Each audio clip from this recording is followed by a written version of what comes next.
I firmly believe that as a leader, your job is to get out of the way and let people who are experts do their job, and support them at the same time, but really prepare your staff to be able to step in and do your job at any moment. Welcome everybody to another edition of the Keep the Line Moving podcast, a podcast designed to talk about leadership, life, and inspiration. Our guest this week is Staci Slaughter. She spent 27 years with the San Francisco Giants overseeing all communications with the franchise, baseball and front office messaging. Why is she on the podcast this week? Because she takes us behind the scenes into meetings and what her leadership philosophy is and how she interacted with her colleagues and key stakeholders. That is why she is the guest to help you with your leadership journey. That's what we're trying to do every week here on Keep the Line Moving. We begin talking about that gem, the ballpark that is Oracle Park in San Francisco, California.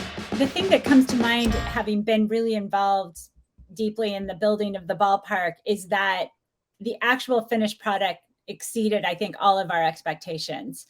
So that's first of all. The second is, it's just like, one of San Francisco's great community gathering points, not just but for baseball, but for really a whole host of events, moments in time, both happy and sad, celebrations. And so I think it's just a really, we always like to say we're in the fun business. Like, it's just a joyful place to be. So Staci, you grew up in Sacramento. If someone were to tell the young Staci in Sacramento, with a love of baseball and sports and all, and just enjoying your life, that you would be a senior executive at a major league franchise for 26, 27 years, what would that young Staci have said? Well, it probably would have been a shock. It wasn't my kind of career dream to be involved in professional sports. I was definitely always have been a sports fan. I think most of my life, I thought I was going to be a surgeon. I really thought I loved all the gory blood and guts. I had a whole lab in my bedroom and things like that. And then something kind of pivoted later in high school, early in college, that I really felt that I had a skill set around communications. And so, but I thought I would stay in politics. I started in politics, and then I had this incredible opportunity to move over to the Giants, as you said, 27, almost 28 years ago. And I just haven't looked back. So you go on and you were going to be a surgeon, and then you saw I could communicate, I could do this really well. And then you went to Cal, the University of California, Berkeley. Yeah. The Go Bears, of course. I was a Gale, go Gales. I had to get that in right over the hill there. But no, Staci, let's look at this. So at Cal, did you start to refine what your skill set was and your passions and put everything together as you left Cal? Yeah, a little bit. I mean, it's one of these things where everyone says it doesn't matter what you major in, but I did study social science with an emphasis on communications. I was involved with the ASUC, which is kind of the student political group. I was in student government. So a lot of my skills were really around communications in that sense. I also was a TA at the Department of Public Health, or the School of Public Health. And my work was around teaching people how to promote healthy environments and exercising good health when you're a college student, which is kind of, runs counter to each other. So clearly there was something in the back of my mind that was around promotion, education, communication. And then I just kind of went from there. I went to work in communications in the political field. And then about 5 years later, I ended up getting this job at the Giants. So let's take that. So you had a love for politics and communications, and you bridged those two and went to former San Francisco Mayor Frank Jordan's office. What was that job like? How did you get that job, first of all? And then what was it like to work in politics in one of the most politically charged cities in the country? Well, it's like drinking from a fire hose. It's a young person's job. I would not do that today, given my age, but I had worked for a political PR firm. I was very fortunate to have some incredible mentors at this firm. This was my first job right out of college. And one of my mentors there was asked to go into the Jordan administration and be his chief of staff. And he asked me to go along with him and to work in the press office. I, was a strong writer. I was a strong communicator. And so they needed somebody to really help write speeches, press releases. And, keep in mind, I think at the time I was 24 years old, and I get thrown into this political environment. And, but at the same time, it was this incredible trial by fire learning experience. I say this to anybody who's thinking about a career in communications, regardless if you're interested in politics. Working on a political campaign or in a political office is the most incredible foundational experience you can get, because you just have so much responsibility at a young age, and you have to just kind of throw yourself into the fire and figure it out as you go along. And that really did prepare me for a life in sports, which we'll get to in a minute. But it just, from speech writing, from traveling with the mayor to, writing his press releases, for dealing with, crises after crises, from, riots to, fires and everything. You are always on 24/7. And you learn on the go. It was great. So you just brought up a great word there, learn. So to what extent did you have a natural ability to deal with all that you just said about in your early years in politics, in the Jordan office? And then how much did you have to learn? Obviously, like you said, it's you were young, you were figuring out, you came out of Cal, you had a great foundational element to having that job. Mm-hmm. But how did you take in information? Did you do, because we've talked about on this podcast, listening and the ways in which we can learn and accelerate our development. So what was it like in those days when you were trying to navigate riots and politically charged situations? How did you go about doing that with not necessarily having the experience and needing to understand in the moment? Well, I think I would lean really heavily on the 2 years I had at this political PR firm. They really taught me what communication strategy was. I came out of Cal and I was a really strong writer. And I think I had a general basic instinct of, reporters' needs. My father's a journalist, so I grew up around reporters. So I was certainly in an advantage on that. I wasn't intimidated by the media, where some people go into PR and they're very intimidated by the press. But the thing that this firm taught me was about strategy, about really being crystal clear on what is it the goal that we want to achieve if we're writing a press release or a speech. And so really understanding first, what's your goal when you're trying to solve an issue or, handle a crisis? What are the messages you're trying to communicate, and how are you going to communicate, and what are the vehicles you're going to use to communicate them? So I had a really strong foundation in strategy. And then moving into the mayor's office, I was able to kind of take this theoretical work I learned and apply it on a minute by minute, hour by hour basis. I also had some great mentors in the mayor's office. The person who was the chief of staff, Hadley Roth, he had been Dianne Feinstein's chief of staff when she was the mayor of San Francisco. He had been the speechwriter to Senator Ted Kennedy. So he was a great mentor to me, and he was a great writer. I had the first press secretary, was also kind of one of those very experienced, longtime political communications person. So I really looked to them to help guide me and provide feedback. And then a lot of it, because I'm kind of a risk averse person to begin with, I would be nervous to take risks at times, but they were incredibly supportive. And they always gave me good advice about, at the end of the day, Staci, the mayor or whoever the CEO is, they're the ones who are ultimately making a decision. What your job is to give your boss the best advice as you know it at that time. And then at the end of the day, they go and make the decision. You go home and sleep at night. So it was just really, really trying to seek out mentorship. And then the other thing I would say that I brought to the table, and I certainly had to hone when I was in the mayor's office and at the Giants, is a strong ability both to write and to multitask. When you're working in my job, you have a variety of different constituencies that are coming at you, from your boss who may need a speech written, to a reporter who's on deadline about a particular issue, to another reporter who's on deadline, to a department that needs a press release written. So really trying to prioritize and multitask, and always trying to keep at the heart of everything you do, like, ultimately, what's the goal? Let's not just do this just to do it. Let's actually think about why we're doing this and what impact it's going to have. Wow, I love that. I absolutely love how you just articulated that. So needless to say, when you did go to the San Francisco Giants in your next opportunity, you were prepared and you were ready. Is that safe to say, based on how you just articulated all that you went through and learned in your time at Mayor Jordan's office? Well, it's interesting, you're never prepared for everything, but what I didn't realize when I made this jump is I was more prepared than I expected. And here's why. In a political environment, you have a set of reporters who cover you. You have columnists who tend to be grumpy, who opine about you. Everyone has an opinion about the mayor of San Francisco.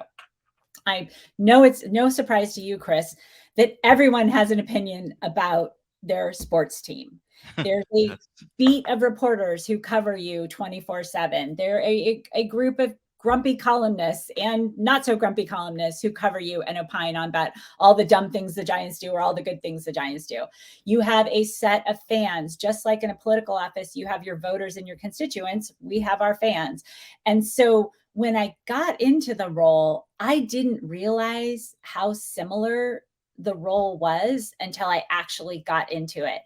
And so I was better prepared than I thought I was. Now, that being said, I really had no, other than being a fan and following baseball and taking stats for my high school baseball team, I wasn't an expert on the game. I wasn't an expert on, game strategy or stats or anything like that.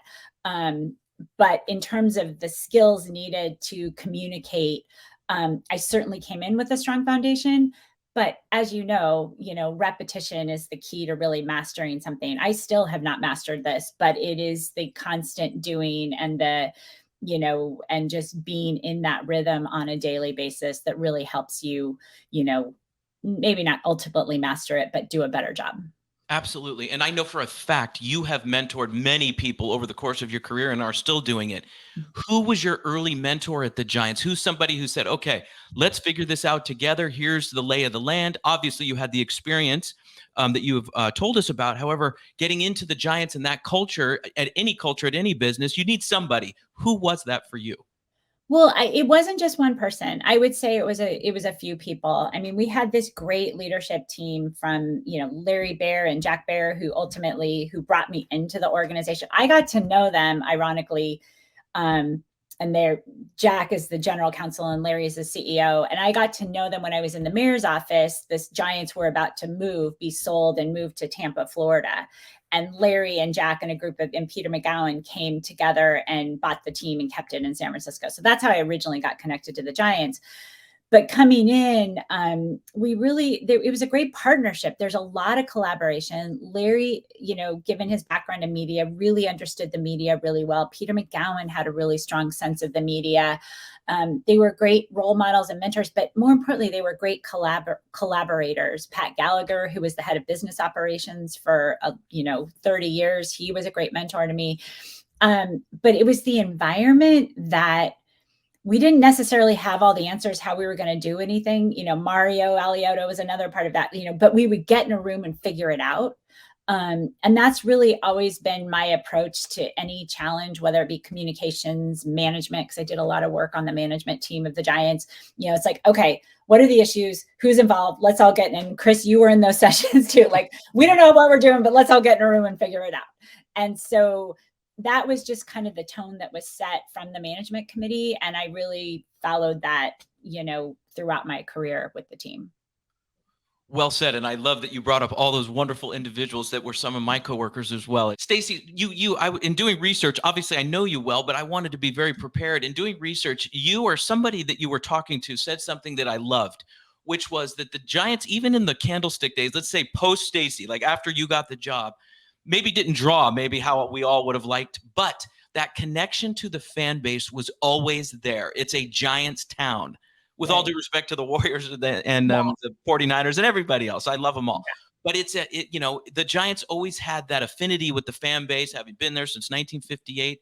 Could you describe the mystery of that? Like just that connection, because you were there. You were forging relationships with the reporters and everybody. What is that mystique that club has? It's so funny you ask about that because Joan Ryan, who was a great San Francisco Chronicle columnist, and then retired and became a consultant to the Giants, still is a media consultant to the Giants. We talk about that a lot.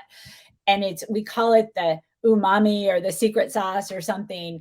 I would say that, regardless of the ownership group of the Giants, they have always been really invested in the community beyond what goes on between the baselines on the field. Even though Candlestick didn't draw as many people, people felt a sense of pride and honor going, even the badge of honor where you go out in the freezing cold and the fog. People felt really connected, not just because of the team and whether or not it had success. They felt really connected because they felt like the community or the Giants as an organization had their back as well as they had our back. And I think that's a relationship that started at Candlestick. It started with Willie Mays and Willie McCovey and all these amazing, the Alou brothers, all these amazing players and owners. And then when we were able to move closer into the downtown area, it just opened up a whole world for San Franciscans and other members of the Bay Area to really experience Giants baseball. And like I talked about at the beginning of this show, it's really a community gathering point. It's a place where you can come. And yes, you're watching the game, but the rhythm of the game is a way that you don't have to be like completely zeroed in on every play. You can actually have a conversation with the person sitting next to you. You can get up and walk around the ballpark. And so it really is this kind of incredible communal experience that goes beyond what actually happens on the field, if that makes sense. Oh, my goodness, yes. And I was fortunate to live it with you. No, absolutely. And I love how you just said that.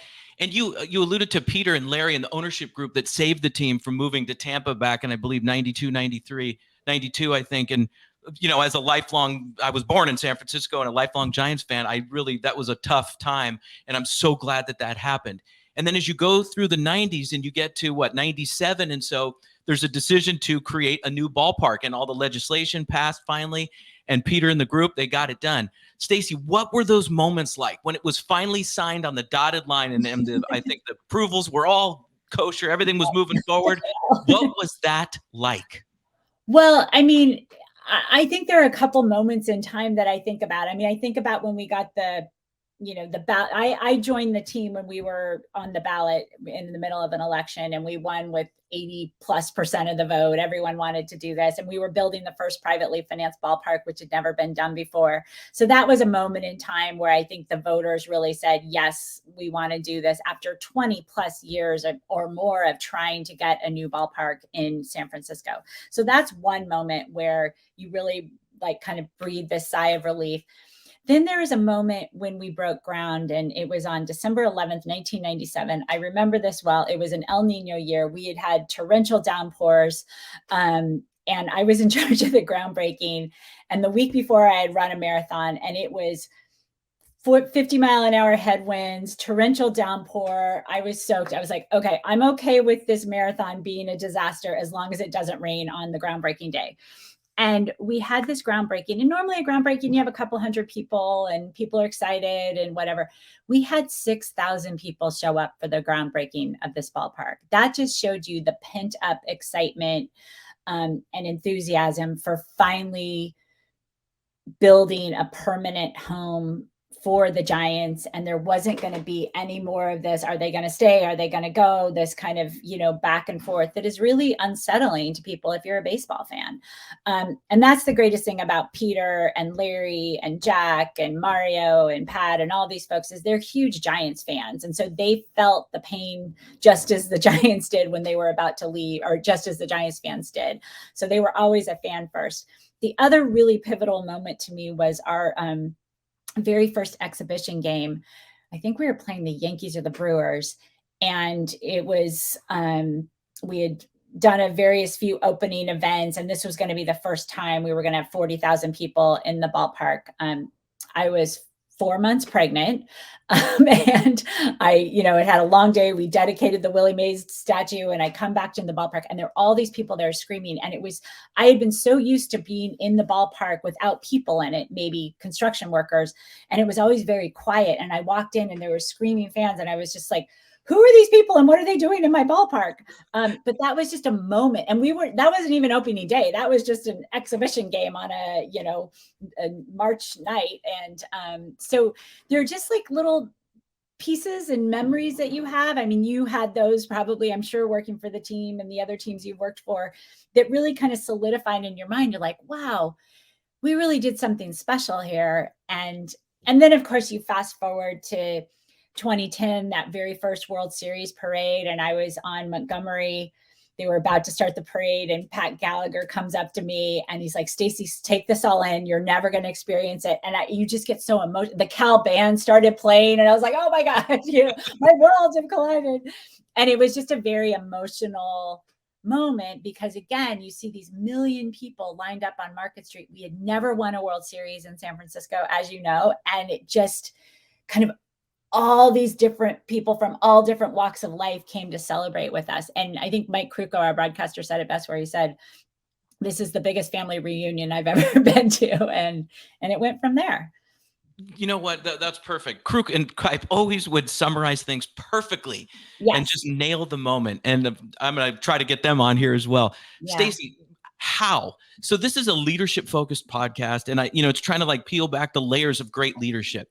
If you were to say, and you were at a class in Cal right now, and you were to go up and you're the guest lecturer, and you needed to tell people in so many words, how did you get the ballpark privately financed and built in the city of San Francisco, down in an area that wasn't developed just yet?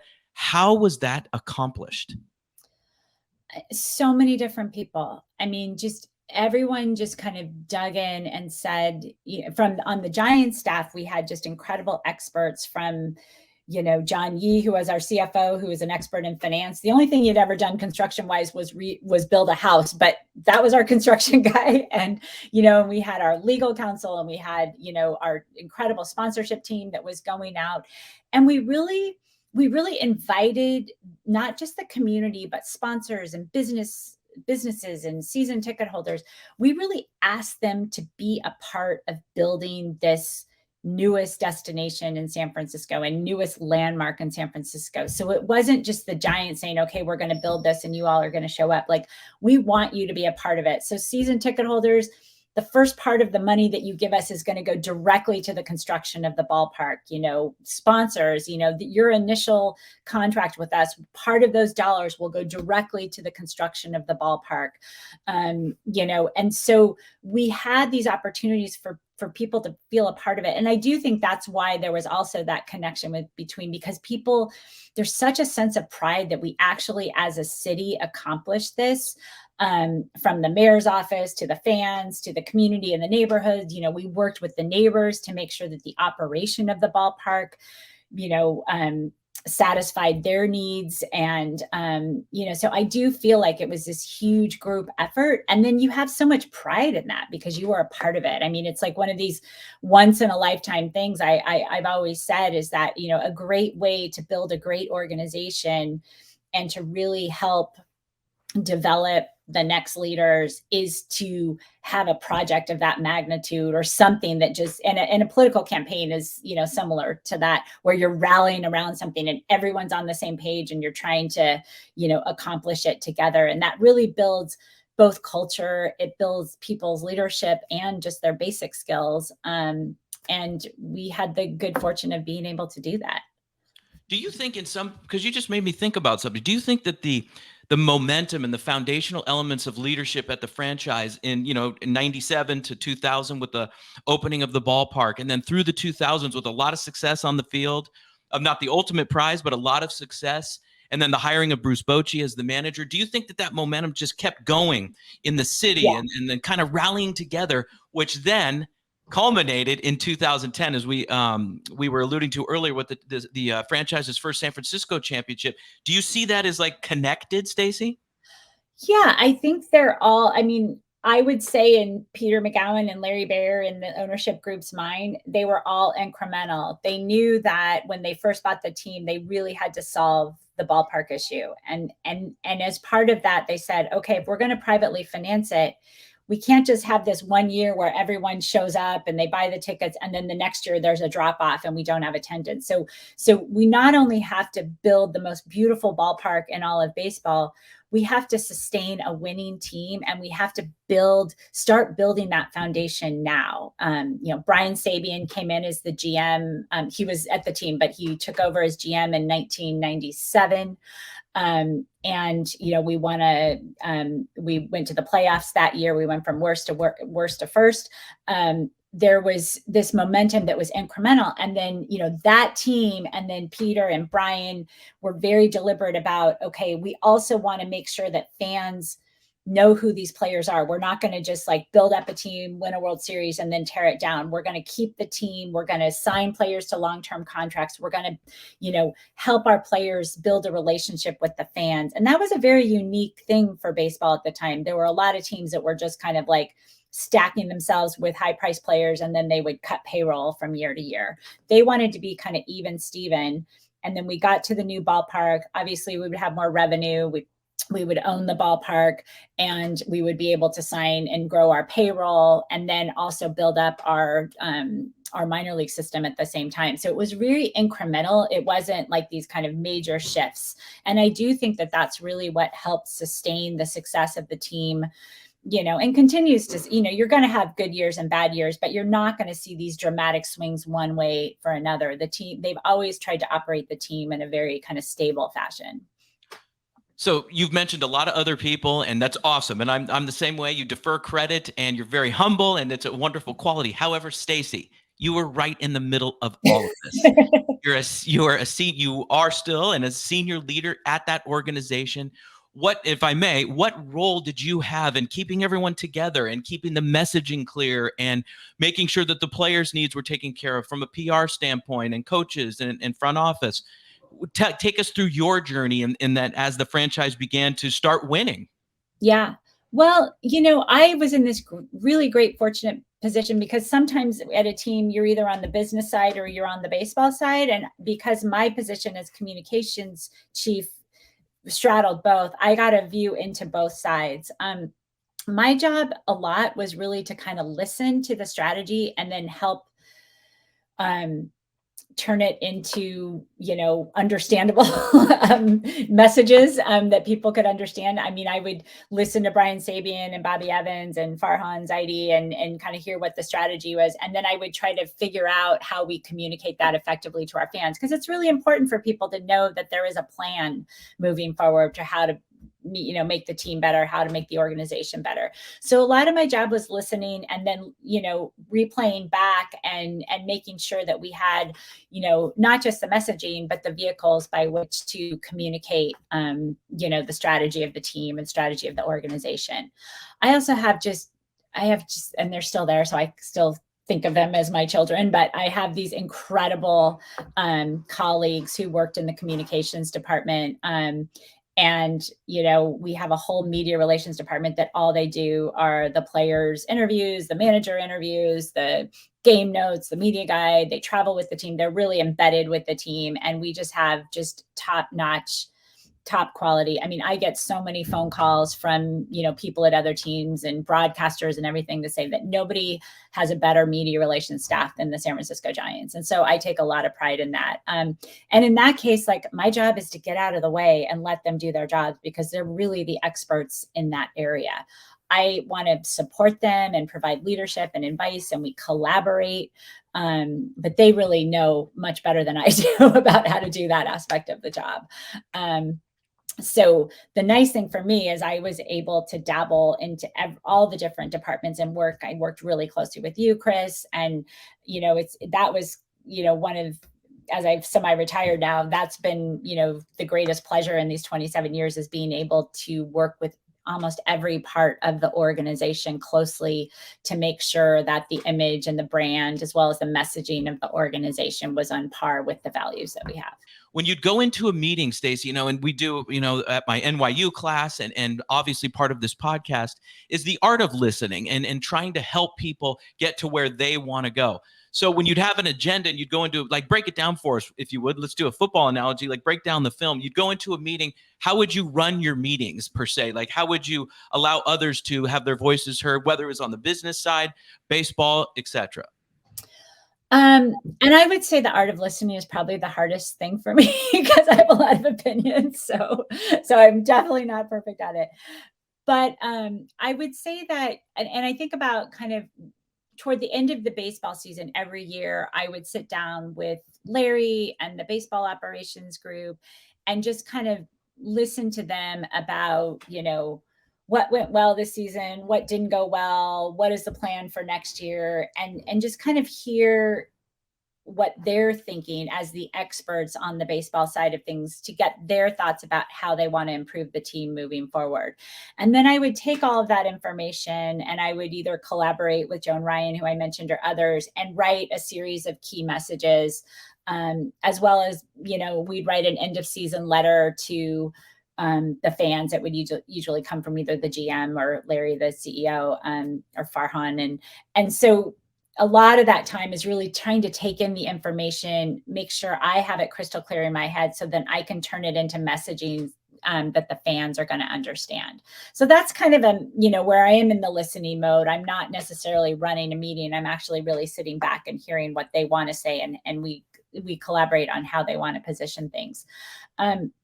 There are other parts of my job where I'm in the management role, where I'm pulling my staff together, where, sometimes I will pose, a challenge, as we talked about, we have to plan a World Series for 1 million people, in 2 days. And then we pull everybody who's involved in that. And we would have these very immense planning meetings.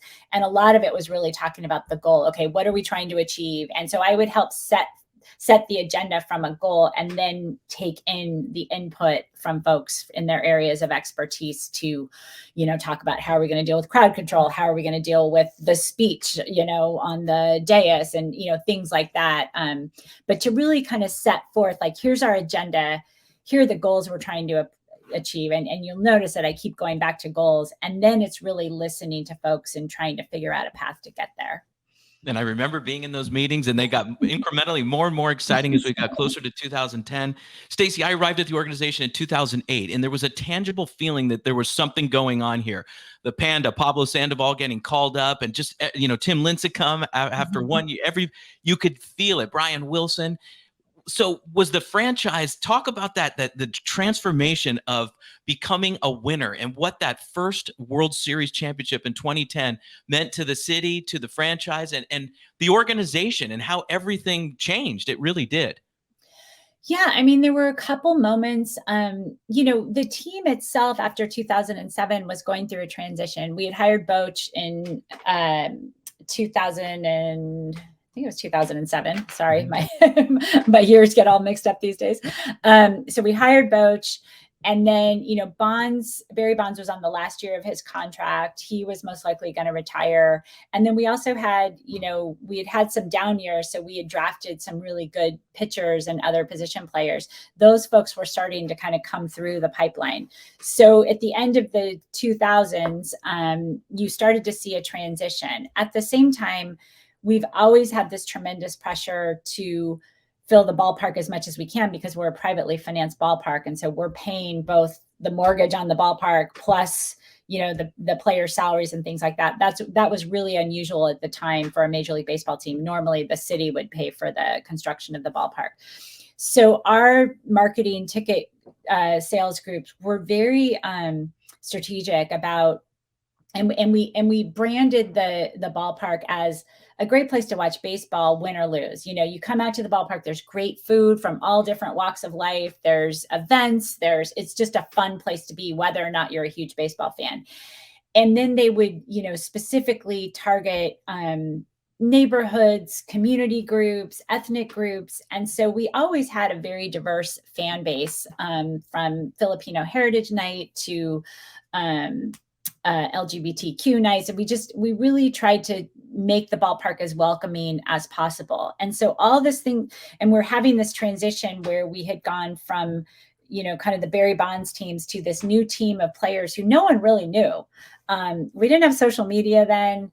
We were just starting to dabble in social media. And so we made a concerted effort, and you'll remember this, Chris, to really tell the story of who these players are. You mentioned Pablo Sandoval, you mentioned Tim Lincecum, Brian Wilson, and we really, through the use of video, and we started dabbling in social media, and we worked with the media to really tell the story of who these players were. And they had some interesting backgrounds, not just about their performance on the field, but who they were as people. Buster Posey came up at that point. Madison Bumgarner came up at that point. So all this foundation was being laid, so that you get to 2009, we have a better year. And then you get to 2010, and we have this incredibly magical year. We go to the World Series, we, win the World Series. And all of these different groups who have been coming to the ballparks for their various evenings, and all these different players, like, it was just an explosion. They all came out of the woodwork. But that was really based on the foundation of incrementally building, rebuilding and adding to our fan base over, I would say, 10 years. I mean, and I don't mean to go back to politics, but it's very similar to a political campaign, in that you're building a foundation. You have your core base of voters. In our case, we had our core base of fans, and then you go out and you find more voters to come and vote for you. Well, we went out and we helped find more fans and invited them to come to the ballpark and made them feel welcome when they came to the ballpark. And so that when you get to 2010, when we ultimately won the World Series, you did have 1 million people show up in downtown San Francisco, because they all felt like they were part of this effort to get the Giants to the World Series and win. For sure. So now that the franchise was a winner and had a world championship, how did you keep the strategy going, the storytelling and the messaging? Well, it would go, and you were part of these meetings, Chris. I mean, we would have these collaboration meetings with the content development team, SFG Productions, and with PR and social media. And we would get in a room, and, and we had this story to tell. We had these great players who had great, great backgrounds, and they were active on social media as well. And social media was really new back then, keep in mind. So, we were able to kind of all coalesce around having a conversation with our fans, whether or not they were in the ballpark. And so, you kind of have two roles in communications. You have the standard PR, where you're working with the media, you're putting out press releases and all this stuff. But with the advent of technology, you also, both social media and the web, you had an ability to communicate directly with your fans. So you would still work with the reporters, and they would write their stories and they would do their television stories. But we also had this whole content machine, if you will, that really started around that period, where SFG Productions was creating these great video shows that you were intimately involved with, or television shows about the background of our players. You would, maybe go home, you guys would, film the player with their families. We would have great photography, great stories on social media. We would have conversations with the fans on Twitter. I mean, I would sit and watch a game, and I would follow Twitter, and there would be a whole conversation going on Twitter about that particular game. So it really was this opportunity for us to be able to engage directly with the fans in a way that had never been able to be done, in the previous 15 years I had been with the team. We're still doing it in, different fashions. It's now like TikTok and others, but back then it was, Instagram wasn't even on, it was Facebook and Twitter, I think. And then over time we added channels. Well, listen, you're a great friend, you're a great colleague, and you're a great role model. And I have loved every minute of this. Thank you so much. Great to see you, and I look forward to seeing you soon. That is for sure. And thank you, Staci, for being on the podcast. As I look at this conversation, my main takeaway is this. Staci was very inclusive when she would hold meetings or talk to people, or despite the fact what she said during our discussion, when she was listening to folks, she always brought in key stakeholders and made sure their opinions were heard. Obviously, a very important attribute in leadership. I hope this podcast was inspirational to you, gave you good learnings, and you walk away taking something from it. We can't wait to have you back next week. Thank you very much for listening. Please give us a like or subscribe. We would appreciate it. For our podcast producer, Paul Salazar, I am your host, Chris Gargano. We will see you next week. Thank you very much, everybody, for listening to Keep the Line Moving.